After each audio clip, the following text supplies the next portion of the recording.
Breaking news చూస్తున్నాం. విజయవాడ శివారు పాయకాపురంలో దారుణం చోటు చేసుకుంది. 7వ తరగతి చదువుతున్న విద్యార్థినిపై వరుసకు బాబాయ్ అత్యాచారం చేసిన ఘటన జరిగింది. 6 ఏళ్ల క్రితం బాలిక పేరెంట్స్ మృతి చెందగా పిన్ని బాబాయ్ వద్దే ఆశ్రయం పొందుతోంది బాలిక.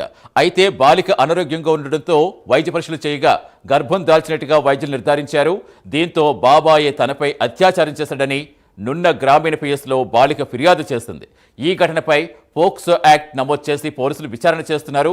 పూర్తి సమాచారం ఇచ్చేందుకు మా కరెస్పాండెంట్ రాజ్ కుమార్ జరుగుతారు. రాజ్ కుమార్, అసలు చాలా దారుణం, చెప్పడానికే చాలా ఇబ్బందిగా అనిపిస్తుంది. ఇదేంటి అసలు బాబాయ్ అత్యాచారం చేయడం ఏంటి? అసలు ఎప్పటి నుంచి ఉంటుంది? ఇంకా ఏం చెప్పింది బాలిక?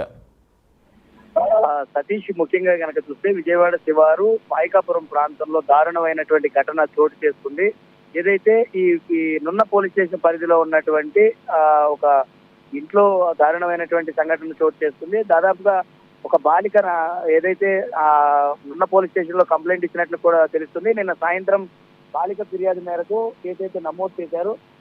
బాలిక ఇచ్చినటువంటి సమాచారం కనుక చూస్తే బాలిక ప్రస్తుతం 7వ తరగతి చదువుతున్నట్టుగా తెలుస్తుంది. ఈ బాలిక ఫిర్యాదు మేరకు తన బాబాయ్, అంటే 6 సంవత్సరాల కింద తన తల్లిదండ్రులు చనిపోవడంతో బాబాయ్ పిన్ని ఆశ్రయంతో ఇక్కడ నివాసం ఉంటున్నట్లు కూడా తెలిసింది. అయితే ప్రస్తుతం కొన్ని రోజుల కిందట అనారోగ్యంగా ఉందని చెప్పి డాక్టర్ల దగ్గరికి వెళ్ళినప్పుడు బాలిక 7వ తరగతి చదువుతున్నటువంటి బాలిక గర్భం దాల్చినట్లుగా వైద్యులు నిర్ధారించారు. వీటికి సంబంధించి కూడా ఏదైతే బాలిక తెలిపినటువంటి వివరాల మేరకు బాబాయ్ ప్రవీణ్ తన పైన పలుమార్లు అత్యాచారం జరిపాడని బాలిక ఫిర్యాదు చేసింది పోలీసులకు. దీనికి సంబంధించి పోలీసులు పోక్సో కేసు నమోదు చేశారు. బాలిక వివరాలు అయితే గోప్యంగా ఉంచినప్పటికీ మాత్రం ఇలాంటి దారుణమైనటువంటి ఘటనలు ఈ ప్రస్తుతం విజయవాడలో ఇది 2వ ఘటనగా చూడాలి.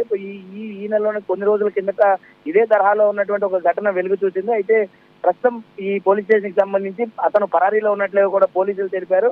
అయితే ఉంటున్నటువంటి బాలిక ఇచ్చినటువంటి సమాచారం మేరకు ముఖ్యంగా అయితే ఎవరూ లేనటువంటి సమయాన్ని అదునుగా చేసుకుని ప్రవీణ్ బాలిక మీద 2-3 సార్లు ఇలాంటి ఘటనలు జరిపినట్టుగా బాలిక ఫిర్యాదు చేసింది. మరి పోలీసులు అయితే పోక్సో కేసు నమోదు చేశారు. ఈ నమోదు చేసినటువంటి నేపథ్యంలో ఎవరైతే ఇటు ఫిర్యాదుదారుడు ఉన్నటువంటి ప్రవీణ్ భార్య, అదేవిధంగా అతని తల్లి ఇద్దరు కూడా వీటికి సంబంధించి బాలికకు ఇలాంటి పరిస్థితి చాలా దారుణమైనటువంటి పరిస్థితి, ఖచ్చితంగా ఎవరైతే తన భర్త ఉన్నాడో తన పైన చర్యలు తీసుకోవాలని ఆ భార్య కూడా ఫిర్యాదు చేసినట్లుగా కూడా తెలుస్తుంది. మరి దీనికి సంబంధించి ఇంకా పూర్తి వివరాలు తెలియాల్సినటువంటి పరిస్థితి ఉంది. ఎందుకంటే మైనర్ బాలిక కాబట్టి పోలీసులు కూడా వివరాలు గోప్యంగా ఉంచుతున్నారు.